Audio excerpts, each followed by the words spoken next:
Meu pai me deu um tapa na leitura do testamento da vovó, zombando, igual a morta da sua mãe, sempre ingrata. Meu meio-irmão deu um sorriso de canto de boca e disse que ele precisava aprender a ter vergonha. Eu sou Michael Miller, 28 anos, e meu próprio pai me deu um tapa no rosto durante a leitura do testamento da minha avó.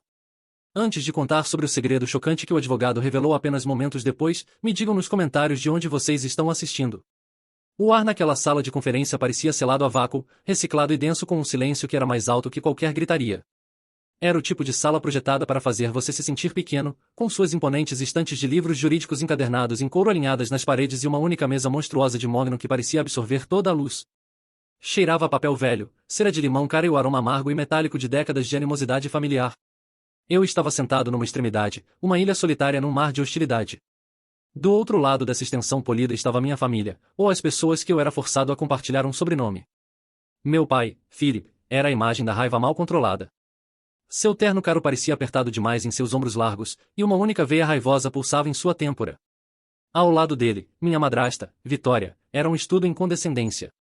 Ela me olhava por cima de seu nariz perfeitamente esculpido, seus lábios franzidos numa linha fina e desaprovadora. De vez em quando, ela ajustava o pesado colar de pérolas em sua garganta, um gesto que gritava tédio e superioridade. E então havia Nathan, meu meio-irmão, o filho dourado. Ele se recostava em sua poltrona de couro luxuosa, um sorriso preguiçoso e cruel brincando em seus lábios. Era um olhar que eu conhecia bem. Era o olhar que ele me dava logo antes de me empurrar no pátio da escola. O olhar que dizia, você não é nada.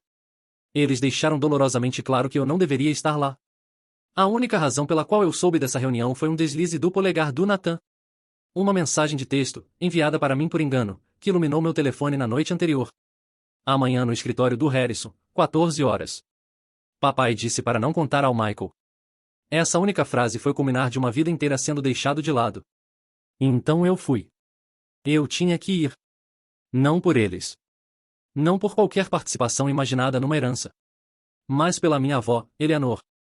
Eu devia a ela minha presença. Sr. Harrison, advogado de longa data da Eleanor, um homem com olhos gentis que pareciam cansados demais, pigarreou. O som foi como um martelo na sala silenciosa. Se todos estamos acomodados, ele começou, sua voz um rumor baixo e tranquilizador. Ele não está em a voz de Philip cortou o ar. Ele apontou um dedo grosso e acusatório na minha direção. Ele não foi convidado. Este é um assunto privado, apenas para a família. Abri minha boca, centenas de respostas morrendo em meus lábios. Ela me criou quando você não quis. Eu segurei a mão dela quando estava doente, enquanto você estava checando suas ações. Mas tudo o que consegui foi um sussurro. Ela também era minha avó. Antes mesmo das palavras terminarem de sair da minha boca, Philip estava de pé. Ele se moveu com uma velocidade chocante para um homem de seu tamanho. 2 passadas longas e furiosas e ele estava em pé sobre mim. O tapa foi um estalo de som, afiado e feio, ecoando pelas paredes revestidas de madeira. Minha cabeça virou para o lado com a força dele. Uma dor quente e ardente explodiu na minha bochecha, e um zumbido agudo encheu meus ouvidos. O mundo inclinou por um momento. Como sua mãe morta, sempre ingrata, Philip zombou, seu rosto a centímetros do meu, sua respiração quente com o cheiro de café e puro desprezo. O sorriso de Nathan se alargou num sorriso completo. Ele precisava aprender vergonha. Vitória acrescentou seu veneno, sua voz pingando com falsa piedade. Isso é precisamente o que acontece quando você não cria uma criança adequadamente desde o início. Eu não me movi, não conseguia. A dor física era nada, uma dor surda comparada ao peso esmagador do ódio deles. Sr. Harrison parecia absolutamente horrorizado. Seu rosto, que havia sido profissionalmente plácido, agora estava pálido de choque e raiva. Ele empurrou sua cadeira para trás com tanta força que quase tombou. Philip, isso é o suficiente. Sua voz ecoou, assustando todos nós. Ele apontou um dedo trêmulo para meu pai. Sente-se. Agora, este é um procedimento legal, não uma briga de bar. Meu pai, atordoado pela explosão não característica do advogado, hesitou, então silenciosamente recuou para sua cadeira. Sr. Harrison respirou fundo e estabilizante. Seu olhar fixou-se em meu pai com desgosto aberto. Então ele me olhou, e sua expressão suavizou numa de profunda desculpa. Ele ajustou seus óculos, pegou o testamento, e sua máscara profissional deslizou de volta ao lugar, mas seus olhos ainda estavam duros como pedra. Receio, ele disse, sua voz soando com uma nova autoridade afiada. Que houve um mal-entendido muito sério aqui. Ele pausou, deixando as palavras pairarem no ar, uma condenação silenciosa. O nome dele é o único. Antes que eu possa explicar o resto do que aconteceu naquela sala, antes do mundo inclinar em seu eixo, vocês precisam entender os anos que levaram aquele tapa. Vocês precisam entender a geografia da minha família, a paisagem fria e estéril da casa do meu pai, e a ilha quente e ensolarada que era minha avó, Eleanor. Minha vida foi mapeada por essas duas forças opostas. Minha mãe, Sarah, era um fantasma na minha vida, uma coleção de fotografias desbotadas e histórias que minha avó contaria numa voz baixa e amorosa. Ela era a mais nova de Eleanor, e por todos os relatos, aquela que herdou seu espírito. Os Millers eram uma dinastia construída em finanças, em previsões de mercado e aquisições alavancadas.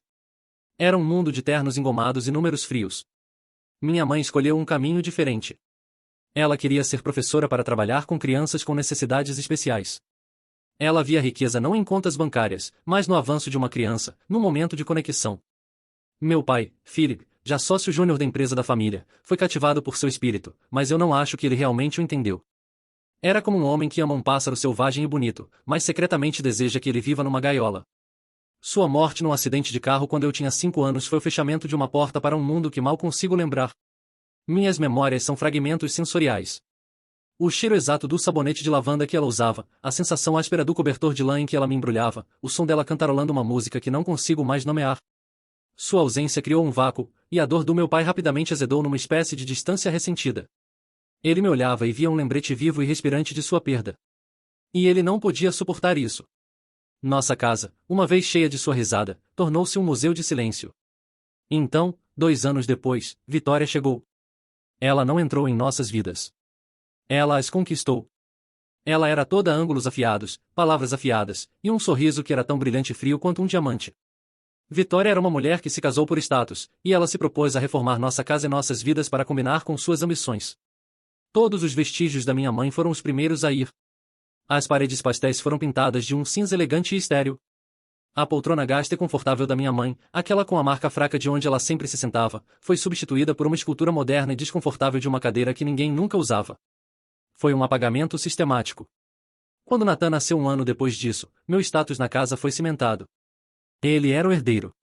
Eu era a relíquia. Ele foi coberto de afeto, de presentes, de um futuro que foi mapeado para ele desde o momento em que deu seu primeiro suspiro. Eu recebi silêncio, indiferença, e um crescente senso da minha própria invisibilidade. Lembro-me de um dos aniversários do Nathan. Ele devia ter 6 anos. A sala de estar estava empilhada com presentes extravagantes. Um carro elétrico em miniatura, uma bateria, uma montanha de roupas de grife. Meu pai me apresentou meu presente, um título de capitalização. Para seu futuro, ele disse grosseiramente, sem fazer contato visual. Não era um presente. Era uma transação, um investimento em me tirar de casa um dia. Quando eu tinha 12 anos, a frieza da mansão havia se tornado um peso insuportável. As alfinetadas sutis de Vitória haviam se intensificado. Ela esquecia de me avisar que o jantar estava pronto, me deixando encontrar os pratos limpos 1 hora depois. Ela instruía a governanta a arrumar meu quarto, o que resultava em meus bens mais preciosos. Uma pequena coleção de pedras, um livro de desenhos, desaparecendo, considerados desordem. Tentei falar com meu pai sobre isso uma vez. Ele estava em seu escritório lendo o Wall Street Journal. Ele nem levantou os olhos do jornal. Michael, sua madrasta administra esta casa. Não cause problemas. Foi nessa semana que Eleanor me salvou. Ela chegou uma tarde como uma carga de cavalaria numa station wagon sensata. Ela não era nada como o resto deles. Ela usava cardigans confortáveis, tinha a terra sob as unhas do seu jardim, e sua risada era alta e genuína. Ela olhou uma vez para meu rosto pálido e as olheiras sob meus olhos, e uma tempestade se formou nos dela. Ela não perguntou. Ela informou. Ela caminhou direto para o escritório do meu pai, a mesma sala da qual eu havia sido dispensado, e anunciou, e Michael ficará comigo de quarta a domingo de manhã a partir de agora. Vitória, que a havia seguido, começou a gaguejar. Eleanor, isso não é prático. Sua escola, sua rotina. Eleanor lançou um olhar sobre ela tão potente que a silenciou no meio da frase. A rotina nesta casa é o que me preocupa, Vitória, ela disse, sua voz perigosamente quieta. Ele precisa de um lar, não de um showroom. Isso não está em discussão. Meu pai, um titã na sala de reuniões, murchou sob o olhar de sua mãe. Ele apenas deu um aceno seco, e assim começou a divisão na minha existência. Eu tinha 2 vidas. Por 3 dias da semana, eu era um fantasma numa mansão. Mas por 4 dias, eu era real. A casa de Eleanor era uma confusão caótica e amorosa de livros, projetos de tricô pela metade, e o cheiro constante e glorioso de algo assando. Ela não apenas me deu um quarto. Ela me devolveu minha infância. Passávamos horas na cozinha, minhas mãos cobertas de farinha enquanto eu aprendia a receita da mãe dela para pãezinhos de canela. Ela me ensinou que o ingrediente secreto era sempre uma pitada extra de baunilha. Sentávamos em sua rede na varanda, e ela me contava histórias sobre minha mãe. Não o anjo santificado e perfeito, mas a pessoa real. A garota que colocou um sapo no sapato do pai, que discutia apaixonadamente sobre política, que amava a chuva. Você tem o coração dela, Michael, ela me disse numa noite. Enquanto observávamos vagalumes piscarem em seu quintal. É um coração bom e forte. Nunca deixe que eles te digam que é uma fraqueza. O mundo tem mentes inteligentes o suficiente. Está desesperadamente carente de corações gentis. Ela era minha bússola, minha âncora. Essa diferença fundamental de valores tornou-se um abismo quando fiquei mais velho. A pressão para entrar no negócio da família era imensa, uma suposição não dita que pairava no ar em cada reunião familiar. O dia de ação de graças em que anunciei que seria professor de educação especial foi uma declaração de guerra. O silêncio que caiu sobre a mesa de jantar foi ensurdecedor. Philip derrubou seu garfo. O sorriso de Vitória tornou-se uma coisa frágil e pintada. Nathan soltou um bufo de risada desdenhosa. Um professor, Philip finalmente perguntou, sua voz carregada de descrença. Você tem um legado, um império esperando por você, e quer ser professor? Qual é o salário disso, Michael? Você consegue viver com isso? Não é sobre o salário, eu disse, minha própria voz mais firme do que esperava, alimentada pelo aceno silencioso de Eleanor do outro lado da mesa. É sobre fazer a diferença. É o que mamãe teria querido. Usar o nome da minha mãe foi um erro tático. O rosto do meu pai escureceu. Você não usará a memória da sua mãe para justificar uma decisão tola, ele retrucou. Ela teria querido que você fosse poderoso, bem-sucedido. Não isso. Ele acenou com a mão desdenhosamente, como se a própria ideia da minha profissão escolhida fosse ofensiva. Os últimos anos, conforme a força de Eleanor começou a declinar, minhas visitas 2 vezes por semana tornaram-se minha prioridade. Eu fazia mandados, a ajudava com a jardinagem, ou frequentemente apenas sentava com ela, lendo enquanto ela cochilava em sua cadeira. Sua mente era tão afiada quanto sempre, mas seu corpo estava falhando. As visitas do resto da família eram, em contraste, fugazes e transacionais. Philip inspecionaria a casa para problemas de manutenção. Vitória traria flores muito formais e presentes muito caros, tudo para mostrar. Foi durante uma das minhas visitas, o último Natal antes dela falecer, que ela me deu a pequena caixa embrulhada em veludo. Dentro estava o anel de noivado da minha mãe. Era simples, elegante, e parecia um objeto sagrado na minha mão. Seu pai, ela disse. Sua voz firme. Pediu por isso. Para a noiva do Nathan. Eu disse que estava fora de questão. Este é o legado de Sarah. Pertence ao filho dela. É para a mulher que você escolher. Aquela que valoriza seu coração gentil. A ideia de que meu pai tentaria pegar este último pedaço da minha mãe e dá-lo ao filho que ele realmente valorizava era uma traição tão profunda que doía fisicamente. Segurando aquele anel, eu entendi. Eu era filho da minha mãe. E como ela, eu sempre seria um forasteiro na família Miller. A prova final veio durante uma briga sobre sua casa no lago. Um lugar cheio das minhas lembranças mais felizes da infância. Philip queria vendê-la, chamando-a de um ativo de baixo desempenho. Quando protestei, tentando defender os desejos de Eleanor, ele explodiu. Você não tem direito a uma opinião aqui. Isso é para a família. Você nem é um Miller de verdade. Você é igual à sua mãe, sempre lutando contra nós. Ele finalmente havia dito a parte silenciosa em voz alta. Aos olhos dele, eu não era, e nunca seria, suficiente. Eu não era um Miller de verdade. O declínio foi rápido depois disso. Conforme o corpo de Eleanor enfraquecia, a verdadeira natureza da minha família foi revelada em toda a sua feiura. Sua campanha para me isolar dela começou não com estrondo, mas com uma série de telefonemas educados e venenosos. Vitória tornou-se o dragão no portão. Eu ligaria para o número de Eleanor. O número que eu sabia de cor, e a voz fria e controlada da minha madrasta atenderia. Michael, querido, que coincidência. Eu estava aqui verificando a mãe, ela diria, a doçura no tom dela, um véu fino sobre o aço por baixo. Ela acabou de adormecer. O médico diz que ela precisa de descanso absoluto. Não é um bom dia hoje. Ela está muito confusa. Não acho que uma visita seria sábia. As desculpas eram sempre plausíveis, sempre cobertas com uma preocupação fingida que as tornava impossíveis de discutir. Logo, as deflexões educadas foram formalizadas. Um e-mail chegou, com o assunto ajudando a mãe. Nele, Vitória havia criado um cronograma de visitas, supostamente para evitar que Eleanor ficasse exausta. Philip e Nathan receberam blocos amplos de tempo. Meu nome estava no final, designado uma janela limpa e restritiva de 2 horas nas tardes de domingo. Foi um tapa na cara. Tentei contornar. Dirigi até a casa numa terça-noite, um recipiente da sopa favorita dela na minha mão, apenas para ser recebido por Vitória na porta. Seus braços estavam cruzados, sua expressão de paciência doída. Michael, discutimos isso. O cronograma é para o próprio bem da sua avó, ela disse, fisicamente bloqueando a entrada. Só quero vê-la por alguns minutos, Vitória. Trouxe sopa para ela.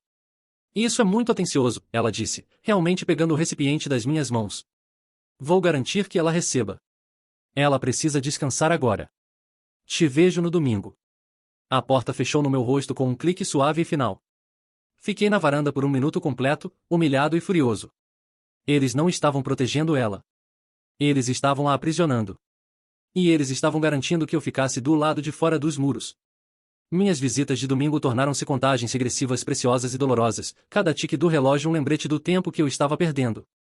O último Natal foi o rompimento final e brutal. O jantar anual de véspera de Natal da família Miller na casa de Eleanor era uma tradição que havia sobrevivido anos de disfunção.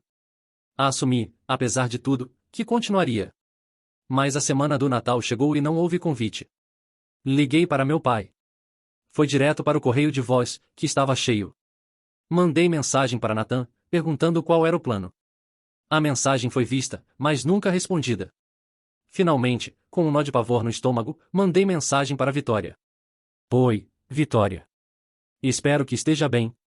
Só verificando que horas devo ir para o jantar na véspera de Natal. Sua resposta foi quase instantânea. Uma única frase fria. Estamos mantendo os feriados pequenos este ano. A mãe precisa descansar. As palavras foram um soco no estômago, mas tentei aceitá-las. Pequeno, silencioso. Faz sentido. Passei aquela véspera de Natal no meu pequeno apartamento, o silêncio ensurdecedor, tentando me convencer de que era melhor assim. A mentira foi exposta alguns dias depois. A noiva do Nathan, uma usuária prolífica de redes sociais, postou um álbum intitulado Um Natal Miller Maravilhoso. As fotos eram uma galeria do meu inferno pessoal. Lá estava toda a família. Philip, Vitória, Nathan e sua noiva, meu tio e tia, até alguns primos distantes que eu mal conhecia, todos reunidos na sala de estar de Eleanor, sorrindo ao redor de uma lareira crepitante. Havia fotos deles abrindo presentes de uma refeição suntuosa espalhada pela mesa da sala de jantar. Não era pequeno. Era todo mundo. Todo mundo exceto eu. A traição foi tão completa que parecia que me esvaziou. Eles não apenas me desenvidaram. Eles mentiram, deliberadamente e com facilidade, para garantir que eu não estivesse lá. Eles celebraram um feriado familiar na casa da minha avó e garantiram que seu neto favorito estivesse sentado sozinho, lamentando uma tradição que nem sabia que estava morta. Quando o Sr. Harrison ligou alguns meses depois para me dizer que Eleanor havia falecido pacificamente durante o sono, a dor se misturou com uma raiva amarga e impotente. Meu pai não me ligou. Ninguém ligou. O funeral foi o dia mais solitário da minha vida. Assisti Nathan e seus amigos do clube de golfe agirem como carregadores do caixão, carregando a mulher que me havia ensinado tudo. Fui sentado não no banco da frente com meu pai e Vitória, mas 3 fileiras atrás, um par em exibição pública. Ouvi meu pai entregar um elogio que era mais uma declaração corporativa, elogiando a perspicácia comercial de sua mãe e seu papel no legado Miller. Ele falou de uma mulher que eu não reconhecia. Ele nunca mencionou uma vez sua bondade, seu jardim, ou o fato de que ela praticamente me criou. Senti como se estivesse assistindo ao procedimento através de um painel de vidro grosso. Eu estava lá, mas não estava. Após o serviço, minha família aceitou condolências, seus rostos compostos em máscaras de dor pública, enquanto eu estava sozinho junto a um pilar, ignorado. As 2 semanas seguintes ao funeral foram uma névoa silenciosa e cinza. Caminhei pelos meus dias num transe, o mundo abafado. Passei pelos movimentos do meu trabalho, mas meu coração não estava nele. Eu estava à deriva. Então, numa quinta noite, meu telefone vibrou com uma mensagem de um número que conhecia muito bem. Nathan. Meu coração deu um salto tolo. Talvez, apenas talvez, isso fosse um ramo de oliveira. Um momento de dor compartilhada que poderia preencher o abismo entre nós. Minhas mãos estavam tremendo quando abri a mensagem. As palavras na tela se queimaram no meu cérebro. Amanhã no escritório do Harrison. 14 horas, papai disse para não contar ao Michael. Levei um momento para entender. Ele não quis me enviar. Ele deve ter estado mandando mensagem para o pai e clicou no meu nome por engano. A crueldade casual, a confirmação descuidada do meu exílio, foi mais dolorosa que qualquer gritaria. Eles já estavam circulando, prontos para dividir os despojos, e sua primeira ordem de negócios era garantir que eu estivesse longe da vista. Olhei para a tela, o telefone pesado na minha mão. Uma onda de exaustão total me lavou. Eu poderia simplesmente deixar passar. Poderia deletar a mensagem, desligar meu telefone, e deixar eles terem tudo. Deixá-los ter a casa, o dinheiro, a vitória que desejavam desesperadamente. Seria muito mais fácil. Mas então, uma lembrança surgiu. Uma tarde fria de inverno, anos atrás. Eu tinha cerca de 15 anos, e Nathan havia me chamado de caso de caridade na frente dos amigos dele. Eu me escondi no escritório de Eleanor, humilhado. Ela me encontrou lá. Ela não ofereceu platitudes. Ela me olhou diretamente nos olhos e disse: "E Michael, nunca deixe ninguém mais definir seu valor. Seu valor não é determinado pela opinião deles. É determinado por suas ações." Sua voz, tão clara na minha memória, foi como um respingo de água fria. Minhas ações. O que eu faria agora? Meus polegares se moveram sobre o teclado, lentos e deliberados. Digitei uma única palavra e enviei para Nathan. Confirmado. Não sabia o que aconteceria. Não tinha um plano. Mas sabia que não podia deixá-los fazer isso nas sombras.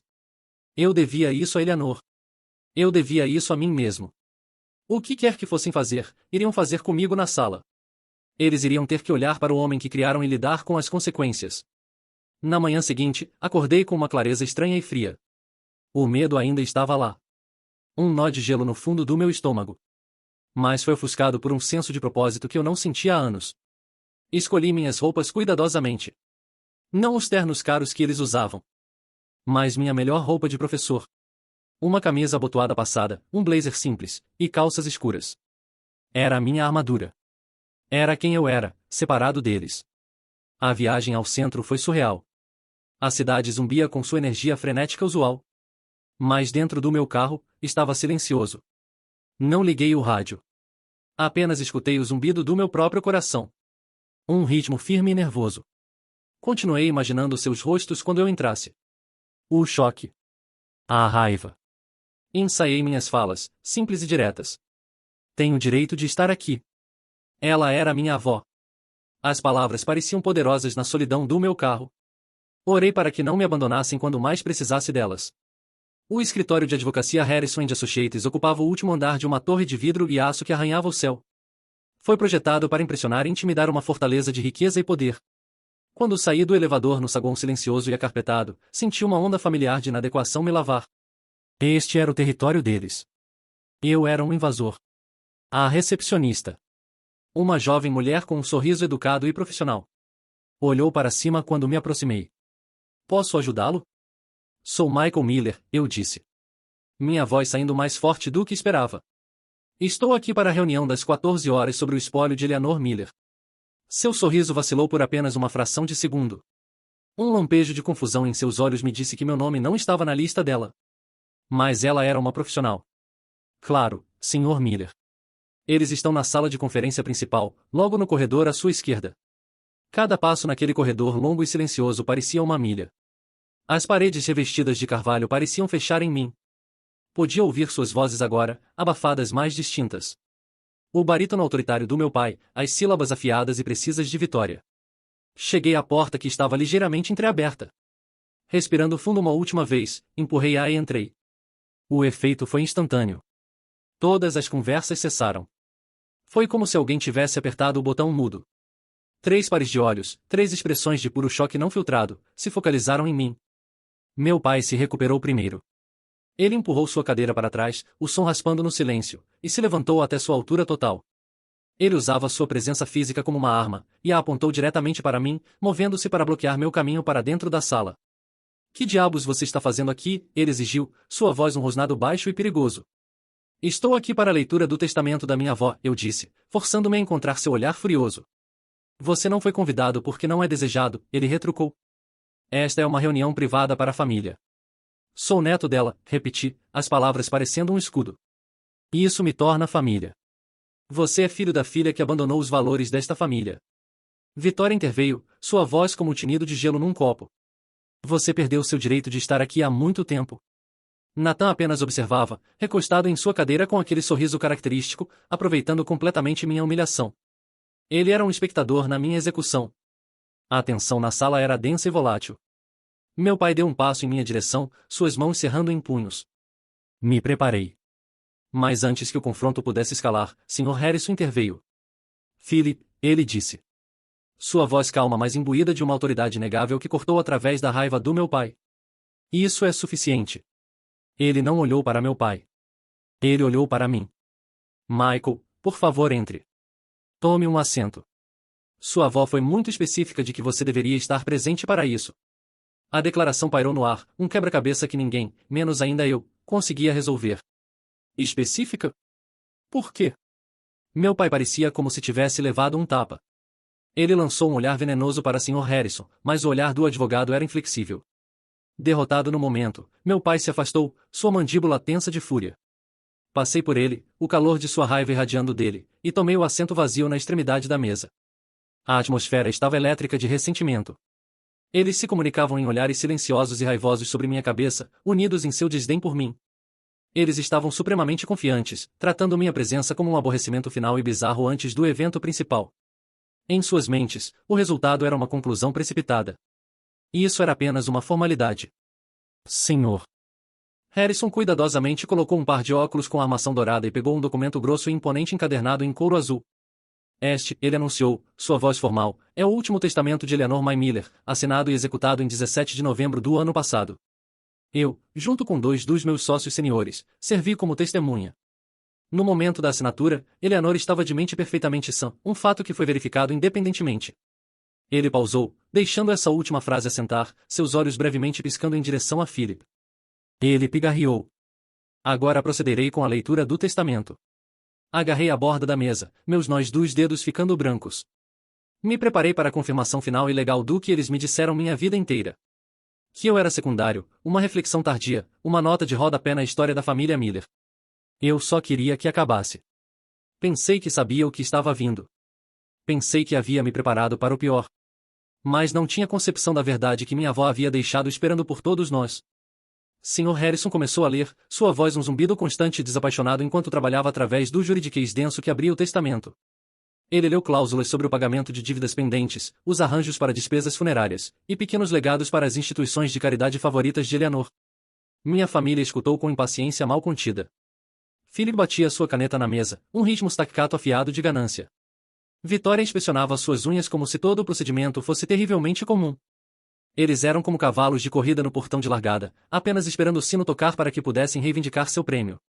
Sentindo seu desdém coletivo, senti uma necessidade desesperada de me justificar uma última vez, de fazê-los entender. Eu só queria estar aqui para honrá-la, eu disse, minha voz tão quieta que quase se perdeu na sala vasta e silenciosa. E isso é tudo. Minha dignidade silenciosa foi como uma bandeira vermelha para um touro. Foi minha recusa em ter vergonha, minha simples declaração de amor, que finalmente fez meu pai estalar. Ele estava fora de sua cadeira e sobre mim antes que eu pudesse processar sua intenção. O tapa não foi uma repreensão. Foi um ato de violência. O som dele, um estalo afiado e molhado, pareceu sugar todo o ar da sala. Minha cabeça chicoteou para o lado, meu zigomo explodindo numa dor quente e latejante. Por um segundo, o mundo foi apenas o zumbido nos meus ouvidos e o gosto fraco e metálico de sangue na minha boca.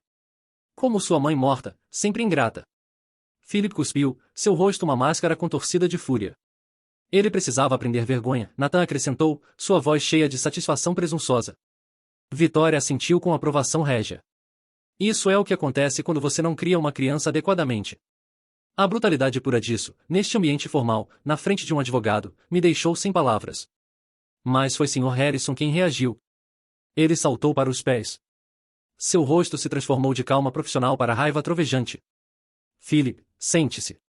Agora, ele comandou.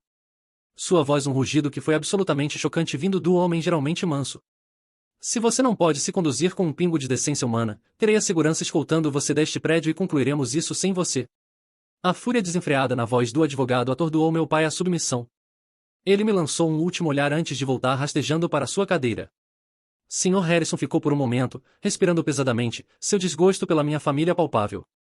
Ele me deu um olhar de profunda simpatia antes de voltar sua atenção para os documentos na mesa. Quando falou novamente, sua voz estava fria, precisa, e carregava a borda afiada de uma guilhotina. Como eu estava dizendo, ele disse, pegando o testamento. Ele olhou por cima de seus óculos, não para a página, mas diretamente para Philip, Vitória e Nathan. Receio que houve um mal-entendido sério e fundamental. Ele deixou o silêncio se estender, forçando-os a se contorcer sob seu olhar. Philip, ele disse, sua voz plana. Seu nome não aparece neste testamento, exceto como um executor a ser ignorado. Vitória, você não é mencionada. Nathan, você não é mencionado. Philip soltou uma risada estrangulada. O que é isso, Harrison? Algum tipo de piada? Continue com isso.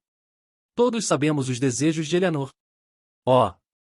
Garanto que estou cumprindo os desejos dela ao pé da letra, Sr. Harrison respondeu, sua voz perigosamente suave. E isto não é piada. O testamento é muito claro. O único beneficiário, o herdeiro de todo o espólio de Eleanor Miller. Ele pausou, deixando as palavras ecoarem, um dobre pelos mortos para suas expectativas. Ele virou sua cabeça lentamente, deliberadamente, até seus olhos gentis e cansados encontrarem os meus. É Michael Sarah Miller. O silêncio que seguiu foi uma coisa física. Era tão absoluto, tão pesado, parecia pressão num oceano profundo. Não conseguia respirar.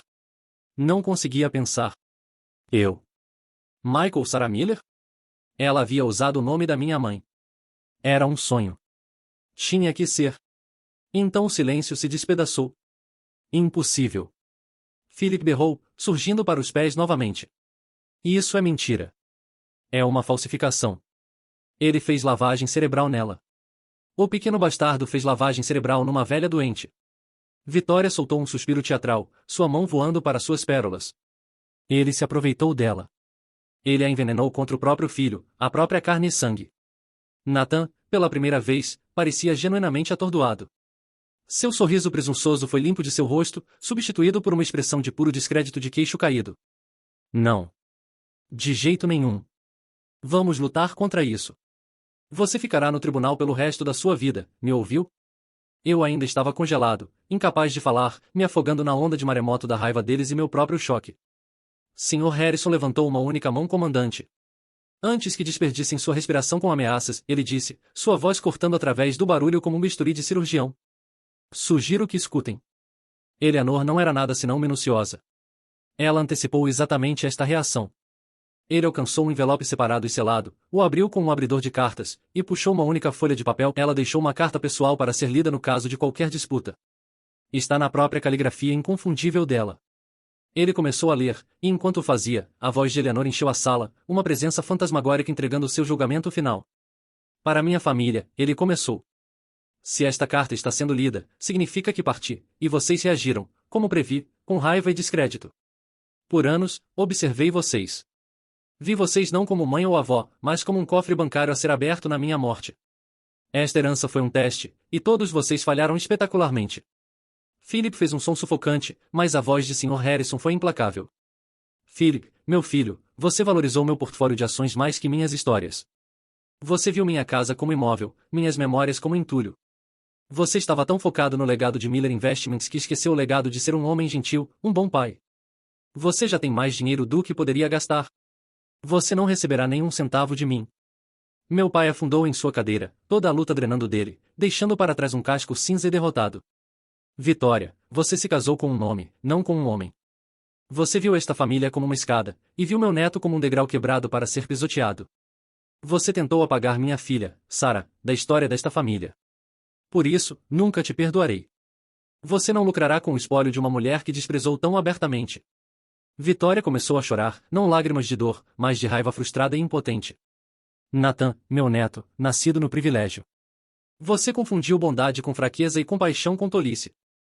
Você zombou de seu irmão por escolher uma vida de serviço. Você tem o nome do seu pai e sua ambição, mas não tem nada do coração que sua mãe, apesar de todas as suas falhas, uma vez viu nele. Talvez um dia você aprenda o que é verdadeiramente valioso, mas não aprenderá com o meu dinheiro. Nathan ficou rígido, seu rosto pálido e manchado. Finalmente, a voz de Sr. Harrison suavizou, as bordas duras derretendo enquanto ele lia a passagem final. E Michael, meu querido Michael, meu garoto com o coração de Sarah. Eles te viram como último, mas você sempre foi primeiro. Você foi o único que visitou sem uma agenda. Você me trouxe seu tempo, suas histórias, sua companhia silenciosa, que valiam mais que todo o ouro nos meus cofres. Vi você segurar minha mão quando estava doente.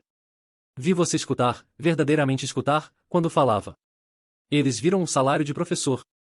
Eu vi uma riqueza de caráter além de qualquer medida.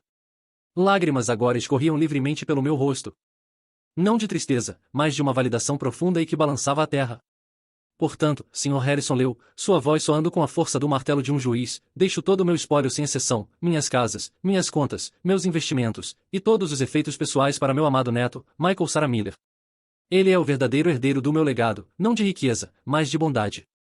Que ele use sabiamente. O advogado colocou a carta na mesa. A guerra havia acabado. O mundo havia sido refeito. Os reis haviam sido destronados. E eu, o garoto que não era um Miller de verdade, o fantasma na máquina, havia acabado de receber o reino inteiro. A explosão que seguiu a leitura da carta foi imediata e viciosa. Philip, Vitória e Nathan explodiram de suas cadeiras, um coro de ameaças gritadas e acusações. Isso é uma travesti. Te veremos no tribunal. Você não se safará com isso. Eles saíram pisando forte da sala de conferência, batendo a porta tão forte que uma gravura emoldurada na parede tremeu. Repentinamente, a sala estava silenciosa. A ausência abrupta de sua raiva deixou um vácuo, preenchido apenas pelo som da minha própria respiração irregular. Sentei lá, paralisado, as palavras de Eleanor e as ameaças da minha família rodopiando na minha cabeça. O único beneficiário. Você ficará no tribunal pelo resto da sua vida. Sr. Harrison deixou o silêncio assentar por um momento antes de andar e colocar uma mão tranquilizadora no meu ombro. O simples contato humano foi fundamentador. Respire, Michael, ele disse, sua voz gentil. Sei que isso é avassalador. Eleanor sabia que seria difícil, mas ela acreditava que você era forte o suficiente. E ela estava certa. Ele explicou os passos que Eleanor havia tomado para fortalecer o testamento, as 3 avaliações neurológicas separadas, todas concluindo que ela tinha acuidade mental superior. As declarações escritas de seu médico e amigos testemunhando que ela vinha falando sobre suas intenções há anos. Ela havia construído uma fortaleza de ferro ao redor de sua decisão. Ele me entregou um envelope grande e pesado. As chaves para a casa, a propriedade do lago, o cofre. Números de conta iniciais.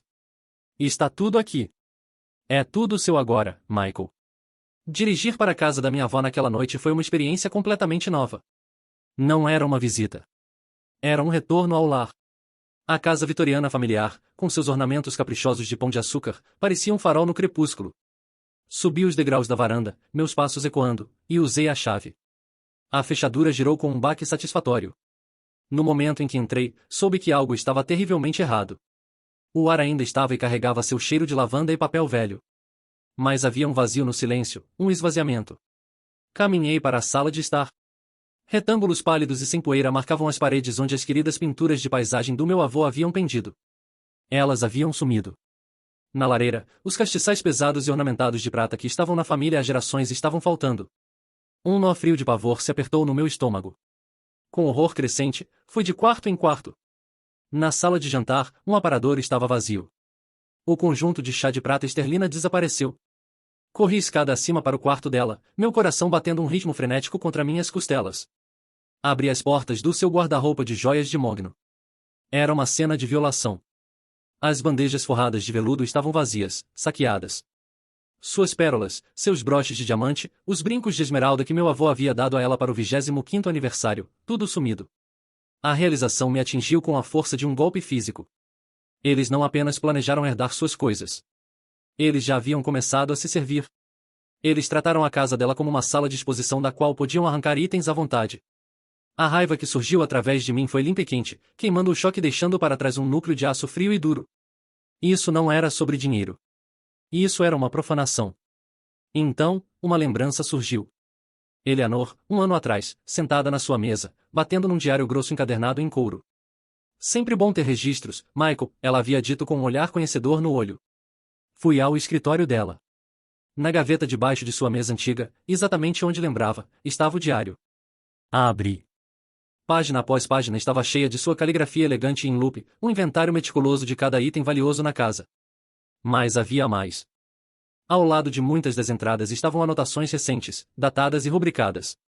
Par de castiçais de prata do século XVIII levados por Nathan para polimento 21 de maio não devolvidos, esboço de Monet, estudo de Nenúfar levado por Philip para reavaliação 11 de junho não devolvido, colar de safira e diamante emprestado por Vitória para gala de caridade 2 de setembro não devolvido. Ela havia documentado cada roubo único. Ela sabia e havia mantido um livro razão da ganância deles. Enfiado numa manga nas costas do diário estava um único pendrive prateado. Minhas mãos tremeram quando o conectei ao laptop dela. Continha uma cópia digital do diário junto com recibos escaneados, documentos de avaliação e arquivos de vídeo. Ela havia instalado uma câmera de segurança pequena e discreta apontada para a porta da frente. Os clipes os mostravam todos, claros como o dia, saindo da casa dela com seus tesouros nas mãos. Na manhã seguinte eu era uma pessoa diferente. A dor ainda estava lá, um residente permanente no meu coração. Mas agora tinha companhia em uma determinação feroz e protetora. Não era mais apenas Michael, o professor. Eu era o guardião do legado de Eleanor. Contratei o melhor advogado de litígio que consegui encontrar, uma mulher chamada Diana Albright com reputação de ser um tubarão. Sentei no escritório elegante e moderno dela, coloquei o diário e o pendrive na mesa de vidro dela, e contei tudo. Ela escutou sem interrupção, sua expressão endurecendo com cada detalhe. Quando terminei, ela pegou o diário, folheando as páginas. Sua avó, ela disse, um sorriso lento e perigoso se espalhando pelo rosto dela, era uma força da natureza. Eles caminharam numa armadilha da própria criação. Naquela tarde, o escritório da Sra. Albright enviou 3 cartas registradas. Não eram pedidos, eram exigências.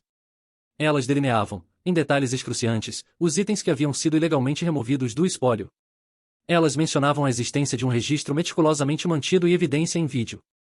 Elas exigiam o retorno imediato de todos os itens dentro de 48 horas ou procederíamos com acusações civis e criminais. O primeiro tiro na guerra havia sido disparado. E pela primeira vez na minha vida, eu era quem segurava o canhão. A resposta da minha família não foi de contrição, mas de escalada. Confrontados com prova legal do roubo deles, eles lançaram um ataque, tentando ganhar no tribunal da opinião pública o que sabiam que perderiam num tribunal de justiça. A estratégia deles era simples e brutal, e me destruir. O processo de Philip foi registrado dentro de uma semana. Era uma obra-prima de ficção me acusando de influência indevida e pintando um retrato de mim como um predador astuto que havia isolado uma Eleanor confusa e vulnerável de sua família amorosa. Era um documento público projetado para ser pego pela imprensa local, para lançar dúvida no meu caráter e me enquadrar como vilão. Os métodos de Vitória eram mais pessoais, mais insidiosos. Ela começou uma campanha sistemática para arruinar minha vida. Ela conseguiu a lista de contatos dos pais na minha turma e começou a fazer ligações. Sua voz pingando com falsa preocupação, ela falaria do meu comportamento errático, minha nova obsessão com dinheiro, e insinuaria que eu poderia não estar estável o suficiente para estar perto dos filhos deles. Ela estava tentando envenenar o poço, virar os pais e meus colegas contra mim, tirar a única coisa que era totalmente minha em minha vocação. A pressão foi imensa. Comecei a receber olhares estranhos nos corredores da escola. Uma colega professora, uma mulher gentil com quem sempre fui amigável, me puxou de lado um dia. Michael, ela disse hesitante, não acredito numa palavra disso, mas um dos pais me ligou fazendo perguntas sobre você. Apenas tenha cuidado. Minha diretora, Sra. Davis, foi minha defensora mais firme. Ela me chamou ao escritório dela depois de receber uma ligação da própria Vitória. Aquela mulher é uma víbora, Sra. Davis disse, seu rosto tenso de raiva. Não se preocupe, Michael. Seu trabalho está seguro. Sabemos quem você é. Sua lealdade foi uma tábua de salvação, mas o estresse foi corrosivo. Mal dormia. Sentia um zumbido constante de baixo nível de ansiedade, sempre esperando o próximo ataque. O confronto final aconteceu numa sessão de mediação pré-julgamento. Sra. Albright havia insistido nisso. Sentamos do outro lado deles em outra mesa de conferência polida, eu e Sra. Albright de um lado, Philip. Vitória, Nathan e seu advogado Bulldog rosnante do outro. O advogado deles passou 20 minutos se exibindo, expondo o caso fabricado deles da minha manipulação, pintando Philip e Vitória como pais de coração partido que haviam sido excluídos por um neto conspirador. Eles sentaram lá, assentindo tristemente, representando o papel das vítimas na perfeição. Quando ele terminou, Sra. Albright não ofereceu uma tréplica. Ela não argumentou. Ela simplesmente abriu seu laptop, o virou para que todos pudessem ver a tela, e apertou play. E lá estava Eleanor na tela. Minha avó estava sentada em sua poltrona favorita junto à janela. Ela parecia frágil, mas seus olhos estavam afiados e lúcidos. Ela olhou diretamente para a câmera que havia escondido na estante. Meu nome é Eleanor Miller, ela disse, sua voz fraca mas firme. Hoje é 14 de outubro. Estou gravando esta declaração por minha própria vontade livre para garantir que meus desejos finais sejam entendidos e respeitados. Pelos próximos 10 minutos, ela sistematicamente e calmamente demoliu todo o caso deles. Ela falou das minhas visitas, da alegria que me traziam. Ela então falou da negligência deles, sua voz tingida com uma tristeza profunda e cansada. Meu filho Philip não teve uma conversa real comigo em 5 anos, ela disse. Sua esposa Vitória me olha com desprezo. Eles estão esperando eu morrer. Não sou tola.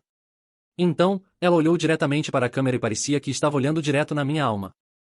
Não te criei para ser capacho, meu querido, ela disse, um pequeno sorriso feroz nos lábios. Te criei para ser como sua mãe, forte o suficiente para enfrentar valentões, mesmo quando são família. Eu te amo, Michael. Senhora Albright parou o vídeo. O silêncio na sala foi absoluto.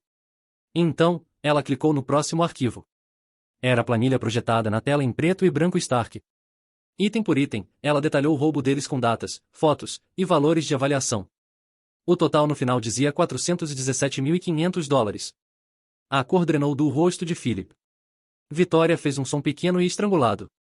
O advogado deles apenas olhou fixamente, sua boca ligeiramente aberta. Ele estava olhando para um caso que havia sido total, irrevogavelmente destruído. O processo foi retirado menos de 24 horas depois. Não houve desculpa, nenhum reconhecimento. Apenas uma rendição silenciosa e humilhante. Uma semana depois disso, as vans de mudança sem marca começaram a chegar na casa de Eleanor. Sempre ao amanhecer ou anoitecer, como ladrões na noite. Os itens roubados foram deixados na varanda sem cerimônia, embrulhados em cobertores baratos de mudança. O retorno de seus despojos foi sua concessão de derrota. Com a guerra acabada, finalmente pude começar a construir uma nova vida. A primeira ordem de negócios foi dar ao legado de Eleanor um propósito verdadeiro. Estabeleci a Bolsa Memorial Eleanor e Sarah Miller na minha alma mater, uma bolsa completa para um estudante cursando um diploma em educação especial. Queria seus nomes, ligados juntos, fossem uma fonte de oportunidade e esperança. Então fundei a Fundação Guardiões de Eleanor, uma organização dedicada a fornecer advocacia e apoio para indivíduos idosos enfrentando negligência familiar e exploração financeira. Estava transformando o capítulo mais feio da minha vida numa fonte de escudo para outros. Uma noite, meses depois, recebi uma ligação de um número desconhecido. Era Chloe, a esposa do Nathan. Sua voz estava hesitante, frágil. Michael, eu tinha que ligar, ela gaguejou. Tivemos nosso bebê, uma menina. Ela começou a chorar suavemente. Quando olho para ela, tudo o que consigo pensar é que tipo de família ela nasceu.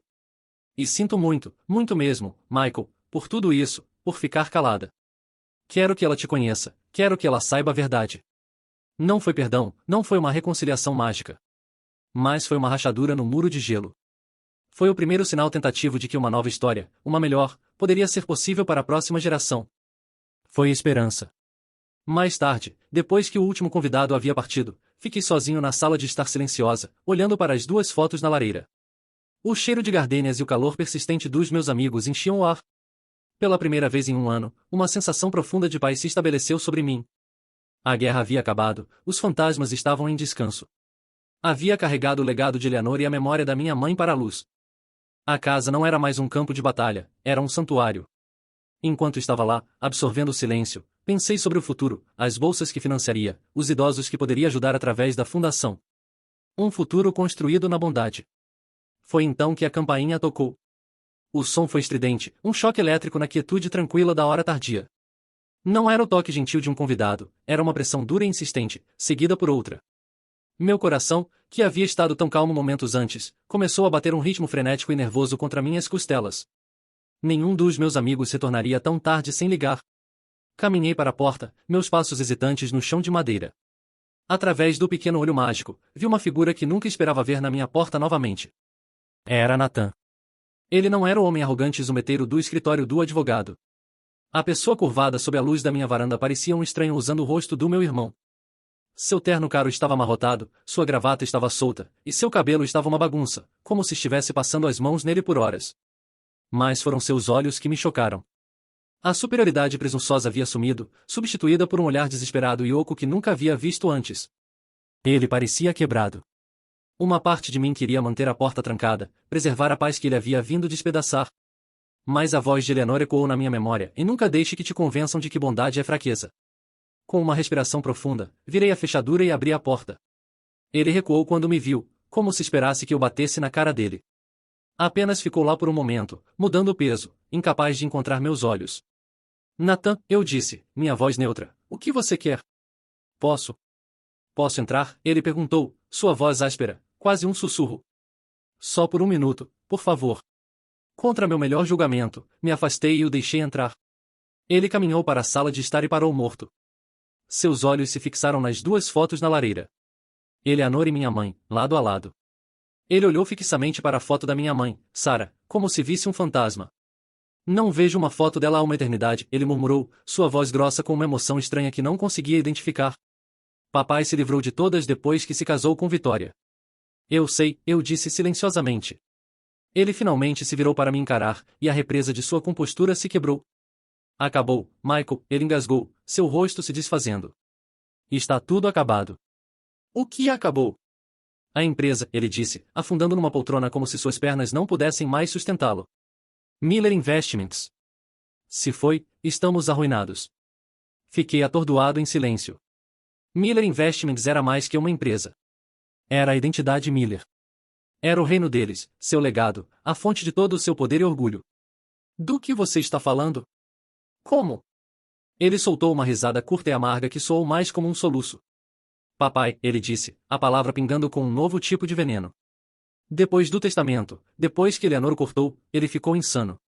Ele se tornou imprudente, obcecado. Ele continuou tentando provar que não precisava dela, que podia reconstruir tudo maior e melhor por conta própria. Ele despejou todo o capital da empresa, toda a riqueza pessoal da nossa família numa série de negociações especulativas de alto risco. Ele estava apostando, tentando acertar um jackpot massivo para compensar o que perdeu. Nathan olhou para mim, seus olhos brilhando com lágrimas não derramadas de raiva e desespero. Ele não apenas falhou, Michael, ele incinerou tudo. Ele alavancou tudo. A empresa está insolvente. Os credores estão ligando. Vamos perder tudo. A casa, os carros, tudo o que eles sempre ostentaram sobre você. Está tudo construído numa fundação de dívida que acabou de desabar. Fiquei lá tentando processar a escala pura da revelação. Meu pai, em seu orgulho arrogante, havia destruído a própria coisa que adorava. O império foi construído na areia, e a maré finalmente havia chegado. Por que está me contando isso, Nathan? Perguntei, minha voz fria. Está aqui para se gabar de como ele se destruiu? Porque não tenho alegria nisso. Não, ele disse, balançando a cabeça, olhando para mim com um apelo cru e desesperado. Estou aqui para implorar. A palavra pairou no ar entre nós, feia e crua. Você é o único que sobrou. Você tem os recursos. Pode salvar a empresa, Michael. Pode salvar o legado Miller. Um resgate. Um investimento. O que for preciso. São 100 anos da história da nossa família. Não deixe ele matá-la. Por favor. A ironia era tão espessa que mal conseguia respirar. Aqui estava ele, o filho dourado, implorando a mim, o pária, para salvar o legado que usaram para me derrubar minha vida inteira. Ele queria que eu usasse o dinheiro de Eleanor para reconstruir o monumento ao orgulho do meu pai. Minha mente era um redemoinho de emoções conflitantes. Uma parte sombria e vingativa de mim queria rir na cara dele, dizer para ele aproveitar o gosto das cinzas. Mas outra parte, a parte que Eleanor havia nutrido, sentiu uma onda de piedade pelo homem quebrado na minha frente. Este era o teste final da lição dela. Eu era filho do meu pai, dirigido por orgulho e vingança? Ou era filho da minha mãe, dirigido por algo melhor? Enquanto lutava com essa escolha impossível, outra lembrança surgiu. Um detalhe pequeno e irritante que havia deixado de lado. Quando o Sr. Harrison me deu as chaves para o cofre principal de Eleanor, ele também me entregou uma segunda chave menor e de aparência mais velha. Esta é para um cofre separado num banco diferente, ele havia dito. Ela foi muito específica. Não faz parte do espólio principal, é um item pessoal só para você. No caos de tudo mais, eu havia esquecido. Espere aqui, eu disse para Nathan, minha voz seca. Deixei-o na sala de estar e fui ao meu escritório. Encontrei a chave no envelope do Sr. Harrison. Havia uma única nota dobrada anexada com um clipe. A caligrafia de Eleanor estava trêmula, de um tempo quando estava muito mais fraca. Michael, meu querido, se está lendo isso, é porque eles vieram até você para pedir ajuda. Não abra o cofre até que esse dia chegue. Saiba que te amo, saiba que a verdade é sua própria forma de poder. Eleanor. Meu coração disparou. A verdade é sua própria forma de poder. O que ela quis dizer? No dia seguinte, deixei Nathan remoendo num hotel que paguei e fui ao pequeno banco comunitário no centro. O cofre era antigo, guardado num canto empoeirado do cofre. Quando o atendente me deixou sozinho, deslizei a caixa metálica para fora. Era mais leve do que esperava. Dentro, não havia joias, nem certificados de ações, nem dinheiro. Havia apenas um envelope grosso e amarelado, selado com cera. Na frente, na caligrafia bonita e familiar da minha mãe Sarah, dizia para meu filho Michael. Minhas mãos tremeram quando quebrei o selo. Dentro havia vários documentos e uma carta longa de várias páginas. Comecei a ler e o mundo desapareceu. A carta era o testamento final da minha mãe, escrito pouco depois que ela deixou a casa do meu pai e foi morar com Eleanor, antes que tivesse força para deixá-lo de vez. Era a história verdadeira do porquê ela havia abandonado o negócio da família. Não foi uma escolha, foi uma fuga. Ela escreveu que, como uma jovem analista ambiciosa na Miller Investments, ela havia descoberto um padrão de má conduta financeira profunda. Meu pai, Philip, desesperado para se provar ao próprio pai, estava desviando dinheiro através de uma série de empresas de fachada para cobrir perdas massivas de negociação. Ele era uma fraude. Sarah, horrorizada, o havia confrontado. Ele não negou, ela escreveu, suas palavras uma adaga no meu coração. Ele riu. Me disse que eu era ingênua. Então me ameaçou. Disse que se eu falasse uma palavra, ele não apenas destruiria minha carreira, mas me pintaria como uma mulher instável e vingativa e tiraria você, Michael, de mim para sempre. Eu tinha 26 anos e estava aterrorizada. Não tinha poder. Então fiz um acordo com o diabo. Concordei em deixar a empresa, caminhar para longe das minhas ambições em troca do meu silêncio e do meu filho. Os documentos no envelope eram a prova. Registros de negociação originais que ela havia copiado. Extratos bancários das empresas de fachada. Um livro-razão detalhado dos crimes do meu pai. Ela havia dado tudo para Eleanor para guardar. Eleanor não havia apenas deserdado meu pai por ser cruel. Ela fez isso porque sabia que ele era uma fraude, um homem oco. Ela o deixou manter a empresa todos esses anos, talvez pelo bem do nome da família. Mas em seu ato final, ela removeu a rede de segurança. Ela sabia que sem sua fortuna para sustentá-lo, sua própria incompetência e corrupção eventualmente seria sua ruína. Ela havia orquestrado sua queda para finalmente, postumamente, vindicar sua filha. Saí daquele banco um homem mudado. O peso da decisão que tinha que tomar era imenso, mas o caminho estava claro. Isso nunca foi sobre salvar Miller Investments. Foi sobre honrar Sarah Miller. Liguei para Nathan e disse para me encontrar de volta na casa. Quando chegou, não ofereci uma bebida. Não ofereci conforto. Entreguei a ele a carta. Você queria saber sobre o legado Miller, eu disse, minha voz desprovida de emoção. Aqui está. Leia. Ele leu, ficando ali mesmo na sala de estar sob os olhos vigilantes de sua avó e da tia que nunca conheceu. Assisti seu rosto ir de confusão para descrédito para horror absoluto e esmagador da alma. Ele cambaleou para trás, derrubando as páginas como se tivessem queimado suas mãos. Não, ele sussurrou, não, isso não pode ser verdade. É, eu disse, colocando a prova na mesa. Nossas vidas inteiras, a riqueza, o prestígio, sua posição como filho dourado. Tudo foi construído num crime que ele cometeu contra minha mãe. Ele não apenas a empurrou para fora. Ele destruiu os sonhos dela para se salvar. Nathan caiu de joelhos, toda a luta, toda a arrogância, toda a história drenando dele, deixando uma casca vazia. Ele estava lamentando um pai que nunca realmente conheceu e um legado que havia sido uma mentira. Deixei-o sentar em sua dor por muito tempo. Finalmente falei. Não vou salvar Miller Investments, eu disse, minha voz soando com uma finalidade que era absoluta. Aquela empresa é um monumento aos crimes dele. Merece queimar. E não vou usar essa evidência para mandá-lo para a prisão. Minha mãe não era uma mulher vingativa. O objetivo dela era ser livre dele, não vê-lo enjaulado. E não vou profanar a memória dela com um ato de vingança. Ele olhou para mim, seus olhos vazios. Então o que agora? O que sobrou? O que sobrou somos nós, eu disse, me surpreendendo. O que sobrou é uma escolha. Você pode se agarrar às cinzas daquele legado corrupto, ou pode me ajudar a construir um novo. Estendi uma mão para ele. Não com um cheque, mas com uma oferta. Venha trabalhar comigo na fundação. Vamos construir algo que ajude pessoas. Vamos construir um legado do qual Eleanor e Sarah teriam orgulho. Um honesto. Lágrimas escorriam pelo rosto do Nathan. Ele olhou para minha mão estendida, então de volta para as fotos na lareira. E pela primeira vez, acho que ele realmente as viu. Ele lenta, hesitantemente, pegou minha mão. Fiquei sozinho na sala de estar muito depois que ele havia ido. Os documentos sentados na mesa. Percebi então qual era a verdadeira herança final de Eleanor. Não era o dinheiro ou o poder para salvar ou destruir. Era a verdade. A verdade me deu o poder para entender, quebrar o ciclo, e ser verdadeiramente livre. Peguei os documentos velhos e condenatórios, caminhei para a lareira, e os joguei nas chamas.